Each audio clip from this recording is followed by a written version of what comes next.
Hi friends, welcome to Heart and Homestead with Dawn and welcome to my kitchen. In today's video, we're going to talk about canning. I'm calling this video Canning 101. And the reason is that I've been getting lots of inquiries from some of you about the how-to of canning. So in today's video, we're going to talk about two different types of canning, hot water bath canning and pressure canning. And we're going to go over some helpful instruments and utensils that I think you should have on hand to start your canning journey.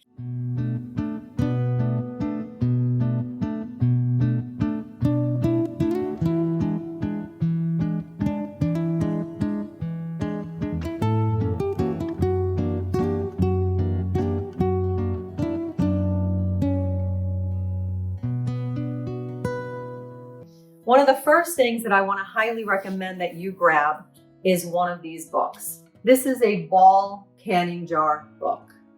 This one is one of the first ones that I got years and years and years ago. I just picked one up at Walmart the other day. This is the brand new one. You see how they've changed a little bit, but the content is the same. Why do I like this book so much? As a brand new canner, this is going to be like a Bible for you. It has everything in it from the two different types of canning methods to freezing, to dehydrating, all the different equipment that you're going to need, what the difference is between low acid foods and high acid foods. It also has fabulous recipes in here, and the recipes will tell you, like for example, this seasoned tomato sauce recipe, it's going to tell you how much it yields. It's going to tell you how many tomatoes you need, how many pounds of tomatoes, all the other ingredients for that. But it's also going to tell you to process your pints at 35 minutes, quarts at 40 minutes in a boiling water canner. So if you don't know the difference between a high acid food and a low acid food, it's not a big deal because the recipes in this book or a quick Google search will help you learn what that is. It also has pictures in here. The new one has even better step-by-step graphics on how to can. So I find this very, very, very helpful. If you're a brand new canner, I think it's going to really benefit you to have one of these on hand. I think I paid $13 for it at Walmart last night. You might be able to get it someplace less expensive. Here we go. Look at this. Look at the graphics here. Step by step. So if you're anything like me, you're a hands-on visual learner, definitely grab yourself one of these books. You won't regret it. So now I want to talk to you about the jars that you're going to use. So when you are canning, it's very important that you start with brand new jars. Now, if you buy jars and you're taking care of the jars yourself, it's okay to reuse them year after year. But I would not recommend going to a yard sale and buying a box of jars, especially if they're just thrown in a box, because if your jar is chipped at all, whether it's on the rim or maybe there's a hairline crack in the jar, it's going to spoil your food. You're going to put it in that pressure canner or that hot water bath canner, and the jar itself is going to explode. So you want to make sure that you start off with brand new jars. And then if you take care of your jars yourself, you can use them over and over again. You can also use the rim. So when you buy your jar, it's going to come just like this. It's going to have the jar. It's going to have a seal, and it's going to have a rim that twists on. This you can reuse over and over again. This you cannot. You'll see that this has a rubber gasket, and once that is sealed through pressure canning or hot water bath canning, when you break that seal, this is no longer good. So you want to toss that in the trash. So very important. They also have reusable lids. So once you open your jar of jam, you can then use the reusable lid on here to store it in your refrigerator until you finish it. There's also two different types of jars. There's a large mouth jar and a regular mouth jar. So depending on what you're canning will depend on the type of jar that you will use. And of course, your recipe should also encourage you as to what type of jar to use. So if I was canning whole tomatoes, I would use a wide mouth jar. If I'm canning tomato sauce, I could use a regular mouth jar. So really just thinking through the process. If I'm making pickles, I want to use a wide mouth jar because I've got a lot of pickles to add to that jar. But if I'm making jam, I can use a small mouth jar. I don't need a wide mouth jar. So those are the two types. So to show you how they'll come when you purchase them, I just purchased these last night at Walmart. These are 2 cases of pint-sized mason jars. I got one regular mouth and one wide mouth. I'm going to be canning pickled jalapenos later on today. And so this is how they come. You can get a case of 12 of them. Again, I think it was $13 and something cents for the whole case.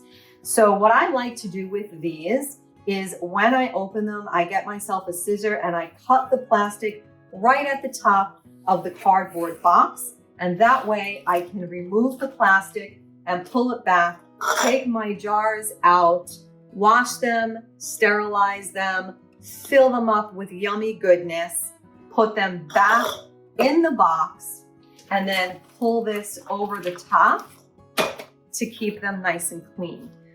One of the other things I do want to tell you, and this is going a little bit beyond Canning 101, when you have your produce or whatever it is that you're canning, after you're done canning it, before you pack it away, you want to take that rim off. Do not store it with this. And the reason being is that if somehow the seal gets breached and this is on, you will never know because this is holding it tightly on.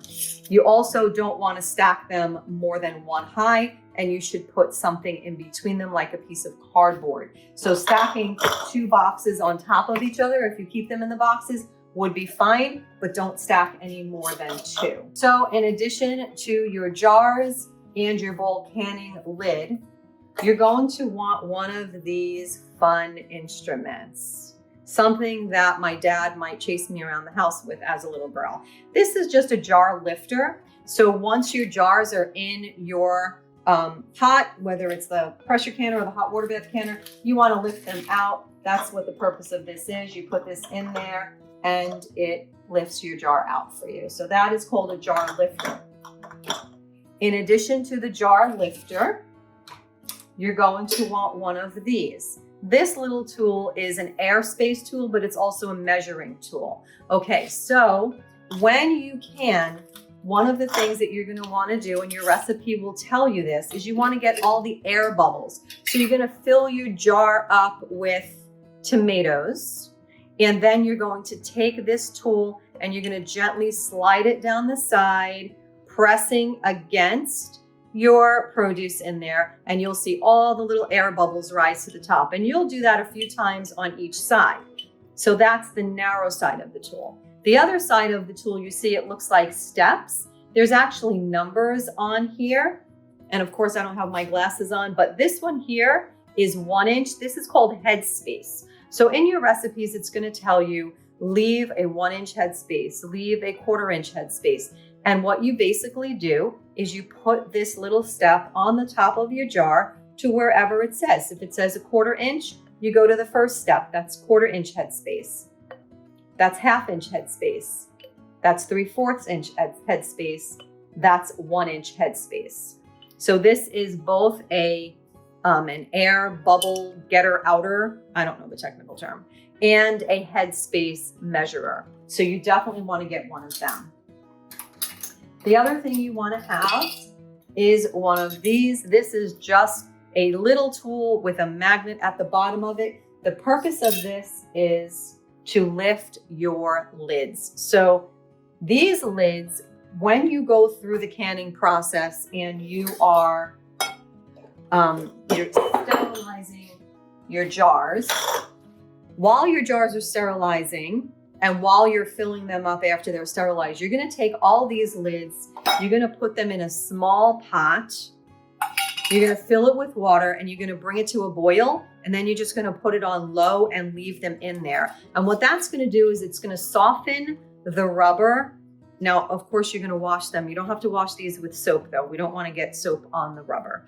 But the purpose of putting them in the hot water bath is to soften this rubber so that you get a nice, good, tight seal on your jar when you put it in. So you're going to have 12 of these babies stuck in there. And what this is going to do is it's going to lift it up so that you don't have to touch it with your fingers. You can put it right on your jar and boom, put the band on and you're good to go. Hold on, let me back up just a little bit. Another instrument that you want is a wide mouth funnel. This is called a wide mouth canning funnel. And so this will fit in both your regular mouth jars and your wide mouth jars for when you're putting whatever it is that you're canning inside here. The main thing about canning is after you're done filling your jar, you want to make sure that this rim is super clean. That's how bacteria and botulism gets in. So what I do is I always have another little pot of boiling water and a clean cloth. And what I will do is fill up my jar, take my clean cloth, dip it into that boiling water, wipe the rim of my jar, and then I will grab my lid, put it on here, and then put my band on. And when you put your band on, you want it just finger tightened. And then you're going to take your jar lifter and submerge it into your pot. And I'm going to do another video actually going through the entire process of canning something. Maybe I'll even do my jalapeno peppers that I'm going to do later. This video is a basic 101, what you will need to start your canning journey. Okay, so now we're going to get on to the pots. Okay, so before we get into the pots, I know I just said I want to talk about that. We're going to take a little bit of a drink because doing all this talking makes me kind of thirsty. Cucumber juice to the rescue. Cold, refreshing, nutritious, so many health benefits. Check out my cucumber juicing video to find out what all the health benefits are. When we moved to New York State and the Lord blessed us with this 32-acre farm and we started farming, I wanted to come up with a way to preserve all this bountiful harvest that he had given to us. Plus the times that we're living in, the cost of food, the expensive food, I just think that food preservation is the way to go. Now, I would love to have a freeze dryer, but they cost a lot of bit of money. I'm hoping that maybe somewhere along the lines I'll be able to get one. In the meantime, canning and dehydrating are my go-to. So I didn't know anything about canning, but I met an older woman. So here we go back to the Titus 2 verse, where the older women are to teach the younger women how to.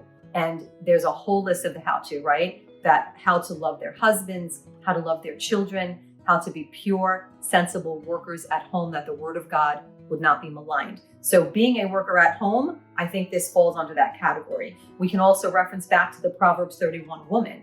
The Proverbs 31 woman, what did she do? Like, she had no fear of the winter. Why did she have no fear of the winter? Because she was prepared. And so I think that preserving our food is part of being prepared, whether it's just financially economical so that you have this beautiful, bountiful harvest in the summer months. You store it up, and all winter long, you can just go down and grab your own sauce or grab your own beets or grab a jar of, your canned meat that you slaughtered yourself or that you bought on sale and just cooked it all up. Either way, it's economical as well, and it is safe. Okay. So what I did was I reached out to this older woman, and she said, bring some jars and bring your green beans and come on over to my house. And so I went to her house with my two little girls at that time, Magdalena and Grace, who were probably 5 and 9 years old. And we had such a great time in this woman's kitchen. We sang songs. We learned how to can. I mean, it was more than just learning how to can. It was camaraderie. And so we canned green beans, and it was such a simple thing to do that I just came back home and started doing it on my own. And I started experimenting more and more and more. And I grabbed myself a bowl jar preserving book, and I started doing more types of foods other than just green beans. And so here I am today, able to now pass on what I learned, the knowledge that I learned from this older woman with all of you. And so now let's talk about these different types of food preservation. So here we have a hot water bath canner. Okay, this is just a stainless steel pot with a lid. This is an 18 quart stainless steel pot. It's a heavy duty pot. I use this pot to sterilize my jars. I use it for cooking down my tomatoes when I'm making tomato sauce, and I use it for canning. So what you basically need for a hot water bath canner is a good stainless steel pot that has some sort of jar elevator at the bottom of it. So this just has, you see how thin it is? It's not very thick, but this lifts the jars off the bottom of the pot so the heat is not directly on the jar and so that the jars are not hitting each other. They sell water bath canners that actually have racks in them. They have the old ones that are the blue and white speckled, and then the rack lifts up and you wouldn't need that jar lifter because the whole rack just lifts up and it sets on the edge of your rim. I don't prefer them for two reasons. One, when you're canning in a hot water bath canner, your water needs to be 1 to 2 inches above your jar. So you're going to put your jar inside of your pot and then cover it with approximately 2 inches of water. I found that with those black and white speckle ones that have the jar lifter inside of them, that the water, in order to do that, the water reaches almost the top of the pot and then it spits out all over my stove and I can't stand that. So I like this because it's nice and deep. Now, if you don't have something like this in your house, maybe you have a stock pot like this. This is just a regular stock pot. This is probably a 10 quart stock pot. It says 8 over here, so I'm guessing it's 10 up to the top, maybe 12. That's used to make soup. And you can use this to hot water bath your vegetables as long as you have something on the bottom that will prevent your jars from touching the bottom. So they sell these little canning wraps. This is a silicone canning wrap, comes with a little clip. And when you clip it together, this is what it looks like. It makes a pretty little flower. Can you see that? Pretty little flower. And you just set it at the bottom of your pot. And then you set your jars right on top of that. So you don't need a fancy pot. You don't have to run out and get like a super expensive stainless steel hot water bath canner. If you have a stock pot, just go and get yourself some sort of rack that will fit in the stock pot that you have. Make sure that your stock pot is deep enough for both quart-sized jars. So if I put this quart-sized jar in here, I probably would have the same spitting problem.